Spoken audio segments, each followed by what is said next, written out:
Hello everybody, welcome to another daily dose of gaming news and all that good stuff. And as always, I also publish on Rumble. Yesterday I almost forgot to publish everything on Rumble that I was supposed to, but yeah, before I slept I managed to get everything there. Yeah, XCOM again still continues catching up with YouTube in terms of the episodes publishing schedule. Just as a reminder, because it was not in sync, I have to delete all the gaming series and re-uploaded them, and everything is catching up or caught up except with XCOM 2. Again, this week I will try to manage to get around and launch the oh my god, the new gaming series, Star Wars Jedi Fallen Order. Yeah. And after I finish that, I will go through the Survivor, and of course in the meantime I should be able to end Prey and start a new gaming series. We'll see how it goes when I reach there. But yeah, I think it's it. And of course I also publish everything as a backlog archive kind of a thing there on the blogger page, and also everything is set up also on Patreon for access support, and anything that I might remember to put out or to bring attention to, I always from time to time I tweet everything also. Yeah, let's go to the news. We got CS stuff going around. As I said before I wrapped up the before I published, CS was didn't started yet. But yeah, I pick up some stuff apart from the main thing, which is the GPU stuff, at least for us gamers. Some interesting things. Alienware did in the last monitors that they launched, especially on the OLED front there. They got the Alienware, I forget what it's called, the model, because they are very confusing models. They launched some, I think, ultra-wide OLED monitors that they seem, in terms of characteristics and specifications, they are very good. Yeah, but they are still a little bit expensive, but at least it's something that they are, at least in terms of benchmarks, in terms of how they behave, in terms of specs and quality. It's kind of a benchmark lately, at least in OLED, from what I've been gathering, especially from hardware unboxed, or hardware monitors, or monitors unboxed. I forget which the second channel it is. More specific to the monitor stuff. Yeah, I always keep up with them, especially in terms of monitors. For me, it's, if not the most important component of your system, is a monitor, because usually it's the hardware piece that tends to last longer, or supposedly should last longer. For the exception maybe the case, but nowadays how the size of the GPUs are, but usually it's the monitor and the case are like the main, at least for me, the center point of how in terms of long lasting, in terms of life shell. That's why I'm very picky choosing a monitor, and this the monitor that I have at the moment, Gigabyte M28U, for me so far, it's been a few months now, it's excellent for what I do. It can handle everything, but of course the future is coming. I don't know when. Maybe I will get around in a year or so, when the OLED is kind of mature, and the technologies to avoid burn-in and everything are way more mature, and instead of having like 1 to 2 years, which is usually I think the main thing here in terms of guarantees, and the technologies that can guarantee like 1 or 2 years, the avoidance of burn-in, because if you buy a monitor, you want it to last at least minimum 5 years. That's why I usually advise people to tend to choose a good monitor to make it a little bit more better than the current state of things, because while you have a monitor, you might get around and getting like two or three GPUs in the life cycle of a monitor that you have, and maybe like 2-3 CPUs, maybe, depending on the when you start building your stuff, like in terms of system, because I built everything basically from the start, the start of the life cycle of AM5 platform. I think I'm really good in terms of setup, because I know that at least at this moment in time, AM5 platform will be supported 2025 plus. I suppose at least 4 years in overall, until we maybe start seeing some fade out of that platform. So I got a life shelf of this platform for around 4 years. At least it's my projective. Yeah, I might get another CPU in the meantime. The motherboard, I don't intend to replace my motherboard at the moment. Maybe I will do a refresh on the memory stuff, on the DDR, to catch up with the new CPU that I might eventually, like in 2-3 years, buy. And of course, for sure, I will have to get around, and maybe in 2 years' time, get around and see about the new GPUs, how the market goes at that time. But yeah, and the case should stay the same. And of course, the monitor, meanwhile, is going to be the same, unless that I put the current one that I have for like a second monitor hooked to the system, and I go all in if the technology guarantees and the reviews are good, and the long-term reviews, if there is any, or kind of opinions of users. If they say no, this OLED panel is excellent, and so far we don't have any issues with it, so it's basically a trusted monitor. But yeah, I might get front end OLED in the future, but not at this moment in time. Maybe not in a year or so. It's a plan for 1 year plus from now, and it's not something that it's guaranteed that I will get into it. But yeah, regarding all that, Alienware seems to be, in terms of benchmarking, in terms of OLED qualities, that of course you have the Samsungs. MSI also is manufacturing good OLED monitors from what I've been seeing, but in terms of like the benchmark, Alienware seems to me, from what I've been seeing, the one to go in terms of features and everything. And they got announced like 2 of them, 2 new one models, 142 OLED 4K monitor. It's curved. The curve is 1700R, which is not that curved. I think in terms of curvature, the smaller the number, the more angled curve it has. And a flat 27 1440p, again 360 Hz, and the 4K monitor is 240 Hz, I think. Yeah, 240 Hz refresh rate. They got their true black thing there, peak brightness 1000, the 4K monitor here, G-Sync compatible. I don't know, G-Sync compatible, I don't know how, and certified. My main issue with G-Sync monitors, despite the fact that they are more expensive, and I like the sleek design of Alienware, usually they're pretty good. It's the fact that usually he has a module that sometimes it needs a lot of cooling or a lot of capabilities. There are some still OLED monitors. They are also a little bit hotter, if not mistaken. And the fact that you have the G-Sync monitor, that the G-Sync module, that tends to to hit a little bit. Usually you have like active cooling on the monitor, which is it's one more point of failure there. And dismantling a monitor just in case the fan goes out, it's a little bit tricky there.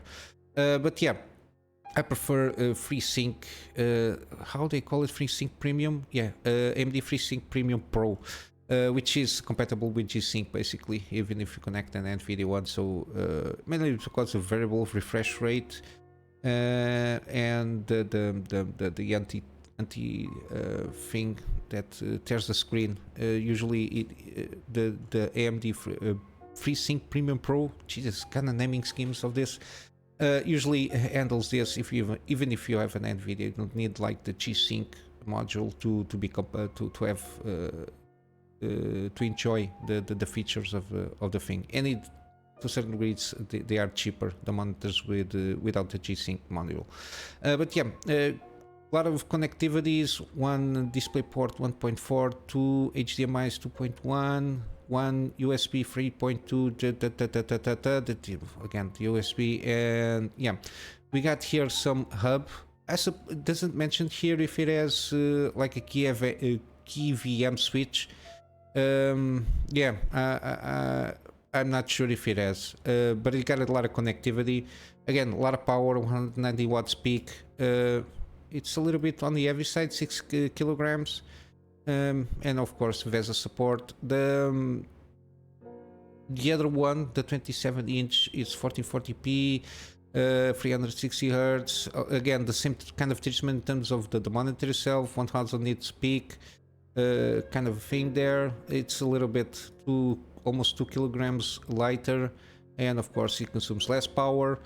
And yeah, it got basically this. Instead, it has 2 DisplayPort connections instead of 2 HDMIs, and I think the rest is basically no, and less USB Type-C ports, got some, and more USB Type-A ports. Yeah, it is what it is.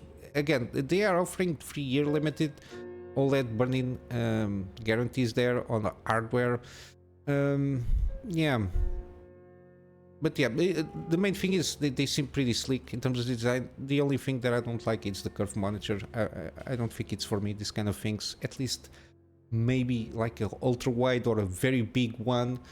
You might get something like this kind of radius, maybe. I don't know. It's something that I will have to see for myself. I never tried to check how it looks. A curved panel. So I'm sticking with flat panels there. But yeah, we're going to see a lot of stuff here. Also, I will try to get around and see if there are more monitor stuff. But yeah, I will focusing mainly on the NVIDIA stuff, which is the 4080 Super, 4070 Ti Super, and 4070 Super. And again, got confirmation on prices. Supposedly now a 4080 Super is going to $1,000, which basically is going to trying to clamp down on the 7900 XTX. It has around, supposedly, depending on the numbering, but again, in terms of performance, we need to wait for the reviews to come out, because we cannot trust again on this kind of NVIDIA numbers that they published. They are all over the place. They pick and choose which ones they feel best in a chart there. But yeah, it will perform a little bit better for regarding the 4080. I think there's a missed opportunity here to upgrade at least to 20 gigabytes of memory, but I'm not sure if there's something hardware related in terms of the chip there, if it can handle more memory or not. I'm not sure how it works with the NVIDIA stuff, but it's a missed opportunity for them, at least to upgrade to 20 gigabytes, because even 4K, this is a card aiming for 4K, supposedly ultra settings, and when you start getting the more high settings that you have, the more VRAM will demand, even if you try to reduce it with the DLSS stuff and all that jazz. And also, when you put RT, I think it also demands a little bit more VRAM to render those lightning effects that ray tracing has. But yeah, I think it's a missed opportunity. But then again, they made it a little bit more competitive with $1,000. It will be slightly better, I assume, like 10% better. Regarding the 7900 XTX, so they have to reduce the prices of those cards. Yeah, they have to slice it up, even though they are around 950 or so in average. The 7900 XTX, I think they will have to slash almost $100, I suppose, to be more competitive and be in a place that people choose the XTX instead of the 4080 Super. But yeah, you got a lot of stuff here. Again, it's a lot of information. That it's nothing. There is no surprise announcements regarding this. It's basically confirmation of all the leaks, which is to a certain degree good. But yeah, I usually don't even check this kind of charts, because it's basically first-party marketing. So it doesn't have kind of any relevance here. These kind of things. Yeah, but yeah, at least you got the confirmation of of the prices, and of course the availability is already leaked through official documents, through I don't know which reviewer leaked that thing, but yeah, we got the most interesting one, which seems to be the RTX 4070 Ti Super. It's going to be $800, and it's upgraded to 16 gigabyte of memory, and basically it's the, I think it's the full ADO3 in terms of performance here. From what I gather, this is very close in terms of performance of the 4080 non-super, in terms of performance, very close, like 5% or 10% kind of a thing there. And it's $800. Supposedly it's to aim for the 7900 XT. Again, this one has to lower a lot the price here. I'm not sure how it goes at this moment, but yeah, I was telling about maybe $850 the 7900 XTX, so it can ruin the party on this one and make themselves more compelling, that choice, and also to try to fight with 4080 Super with Nvidia there. I think it's the better thing. And the 7900 XT, all the lineup of the AMD has to lower a little bit, mainly because still Nvidia has the best RT capabilities, and to a certain degree the LSS and even the fake frame stuff is, in terms of visual quality, it seems to be marginally better, at least. I don't use it, so I cannot vouch for any of those, but from reviewers, their technologies are at this moment in time a little bit better. And because this 4070 Ti Super, it's aimed at 1440p kind of gaming, around 144 Hz or 100 frames and above. The 7900 XE will struggle a little bit there. So I think this one will start to compete with the 4070 Super. 4070 Super, if I'm not mistaken. Yeah, and this one will be like supposedly 1440p king to a certain degree until something changes. But yeah, again, $800. It's a decent move all around on the Super Series. A decent one. It's not something out of the extraordinary there, but it's not a disappointment, which is at this moment in time in the marketplace, it's very good. And last we got the 4070 Super, $600. Again, this is way too expensive here. It's got a uplift. The 4070 Ti Super is got I think it's got 10 to 15% uplift in terms of regarding the 4070 Ti. And this one, the 4070 Super, it's again a little bit closer to the 4070 Ti in terms of performance, because it got the fact that it has 20% more cores than the 4070 doesn't mean that it's going to have uplift in terms of gaming performance or in terms of frames. It doesn't correlate like that. But again, it's always good to see that at least is on par with the 4090, even though the lack of memory, in terms of it is what it is. But yeah, we'll see how it goes. I'm not sure how it handles in terms of comparison with the 7800 XT. But yeah, I think it gives a run to that, to the money regarding here in terms of performance. But yeah, again, the launch dates, the first one to launch I think is this one, the 4070 Super, then the 4070 Ti Super, and then in the end of January the 4080 Super. I think this one will start, I didn't check here, but it's like 17th of January, then the next, something like that. It's like 4 days or 5 days after one's launch, they will launch 5 days within each other. Yeah, there it is, in the end, April, no, it's only, doesn't have the days. Yeah, but they will all launch in this month.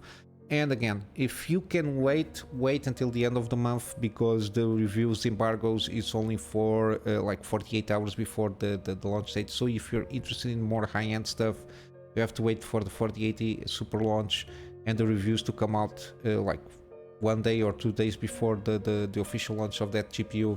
But yeah, in the meantime, we can kind of get a sense when these cards are coming out regarding the performance comparatively with last generation and with current AMD kind of GPUs there, and how the price to performance handles, if there is a huge uplift or not comparatively, at least compared with AMD. But yeah, and to close off this thing with Nvidia, because they are so close in terms of performance within each other, the new supers, they are going to reach end of life. The 4080 non-super and the 4070 Ti, they reach end of life, so no more manufacturing, so the stock will go.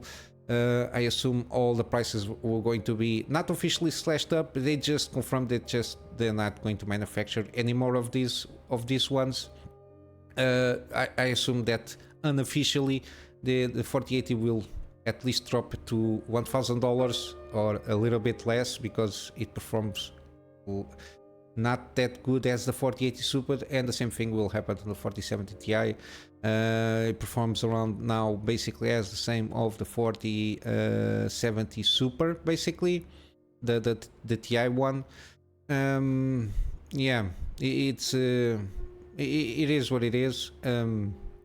But yeah, and the 4080, it sticks between the 4070 Ti Super and the 4080 Super, and of course the MSRP, it doesn't justify itself, so it's going to be the end of life.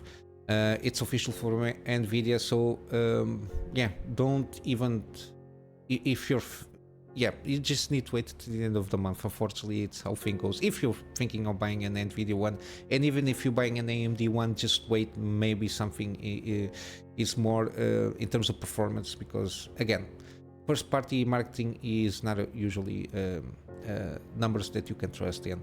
And last, we got supposedly out of the blue, not out of the blue, we saw some things that they might be announcing this GPU.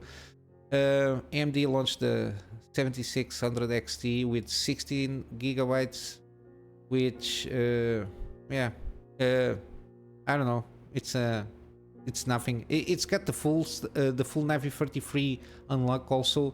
It slapped double the VRAM regarding the 7600, and it has higher frequencies here. We might get some, I don't know, uplift like 5 to 10% depending on the games and the stuff here, but don't expect huge amounts, because again, this is third party numbers. They just highlight what they think it's interesting, and the price is not that interesting at this moment in time. It's like $60 plus for basically extra memory. It might get a bump in some games, a huge bump, mainly because of some games are still very dependent on VRAM usage, and when that VRAM usage reaches its thing, then goes to the RAM of the system. That's why then you have poor performance. And if you have, because VRAM is again, it's way faster than in terms of access to that memory, because the path is shorter. So the information travels less, and the fact that it is usually more better performance in terms of everything. So that's why when you reach VRAM usage, the game tends to suffer in terms of performance comparatively with a higher VRAM card there. I think the misfire here on the 7700 XT with 12 gigabytes, I think if you change these ones, it might look a little bit better, and you don't charge that much. Like you can charge like $30, or not even that. It's too high for an entry level card. But yeah, it's not nothing, but it's double the VRAM, a little bit overclocking basically, or higher clocks there, and yeah, you might see comparatively to the 7600 like 5 to 10%, if not mistaken. But then again, wait for reviews. But yeah, the price is not a good indication for this GPU there. Then we got some gaming news, or gaming related, which is the fucking AI stuff there. We got the showcase a few months ago, or like a couple of months ago, of the AI Kai bartender showcase with Jensen from Nvidia, which looks besides looking kind of bad, it's you kind of notice it is like fake, for lack of a better word. But yeah, with the AI race, everybody and their mother are going to race towards this like a bubble waiting to be popped, because people AI, it's again, AI in gaming can be used in certain aspects, but not in everything. People just, these guys, these corporal heads, they cannot understand creative work because they are not directly involved with creative work. They are just involved directly with profits and numbers. That's what they understand. But yeah, for them, creativity doesn't reach their little brains there. And yeah, a lot of huge companies are going chasing this trend with what they call NVIDIA ACE, which is Avatar Cloud Engine. Basically, it's AI. You input some stuff here like voice to text or something like that. I don't understand very well how it is. Basically, you have some inputs and then supposedly the algorithm does everything from animation. I think you just give a pointers and then the AI generates the whole stuff to a certain degree. And of course this will lack a lot of human supervision, so a lot of stuff will be like, you understand it's fake, so it will not go well. I think they might see, again, AI can be done, can be used for good, let's say, on the gaming scene, but creating all swaths of stuff, I don't think it's that good. So NVIDIA announced with this Avatar Cloud Engine production microservices, I don't know what the hell this is, for the ACE technology, which will allow developer of games, tools and apps to seamlessly integrate AI models into avatars or NPCs, as we like to refer them, for the next gen gaming and app experience. This is going to be a shit show, but yeah. ACE is something that we take to, yeah, the thing here. But yeah, NVIDIA has partnered up with various developers through its ACE microservices to utilize audio to face and Riva automatic speech recognition. Again, this is all mumbo jumbo to me, to make AI powered NPCs better than ever. Yeah, sure.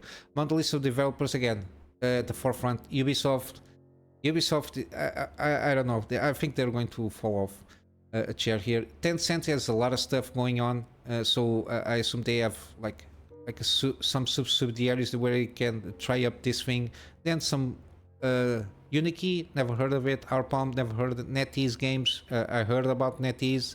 I don't remember what they are in for. MioYo, Convai, Charisma AI, and InWorld. Yeah, this is this is going to work out very well, but yeah. Yeah, it's the AI rush for, I don't know, to put everything AI and everything. I saw some articles there. I'm not much of a laptop guy, but you got new laptops with AI shit all over the place. I don't know for what. There is a monitor that I saw, I think, like headline that he has AI integrated chip or something like that to help you cheat on games. Something. Again, I don't know what they are trying to put AI in everything. It's a sad scene to see, but yeah. And then to wrap up, we got again some confirmation of the numbers, at least official numbers from Warner Brothers Games or whatever, Interactive Entertainment. Hogwarts Legacy apparently sold 22 plus million units. They are claiming it's the best selling game of 2023, but it's marketing for them. But yeah, it's a lot. 22 million copies. It's a lot for a game that supposedly had only bad things to be said before its launch. Again, Avalanche did an awesome job with this one. Avalanche, more known for that Just Cause games, which by themselves are pretty good in terms of gameplay hooks there. I remember playing Just Cause 3, I think, or Just Cause 2. I don't remember. I remember playing around with a Just Cause game from Avalanche, and it was pretty interesting how they went about it on the gameplay hooks and features and everything, and how they set up the free world.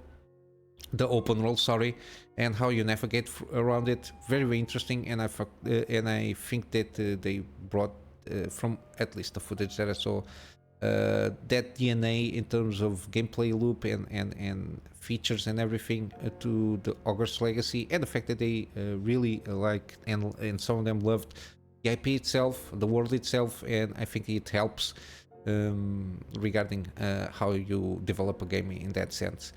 And of course, there is promises that we will see more about Harry Potter games or Hogwarts Legacy. I don't know, it's going to be a sequel or something in between. And then we got some numbers here from the game itself, but I didn't play the game, so I don't know what they're referring to there. But yeah, it's good to see that at least good games sell well. Same thing is Baldur's Gate. I think the Baldur's Gate 3, I think that game, yeah. The peak in terms of players again playing the game is peak a little bit more, so it's always good to see that good games that sell excellent just incentivize people at least to chase that thing instead of chasing AI shit all over the place. But yeah, I'll wrap up here with some gaming deals. Again, Marvel Guardians of the Galaxy still around for free in Epic Game Store. Again, I will leave links to everything that I talk about in the description. We got Blasphemous on Steam. You can try out the demo. This is like a Souls-like combat, pixel graphics with Metroidvania exploration kind of thing there. 75% off. We got Death Scamming Afterlife. Got some positive reviews here, which is basically the same kind of game. So it's something for you to try out.